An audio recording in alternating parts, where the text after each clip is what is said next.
কি হয়েছে রে? কাকে দেখে ভুগছিস তুই এত? হ্যাঁ, কাকে দেখে ভুগছিস? ওই যে ওই পাশে গাড়ি এসছে।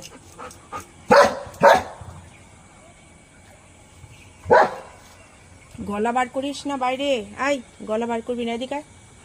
হুম, কি হলো? কি প্রবলেমটা কোথায় তোর? হুম,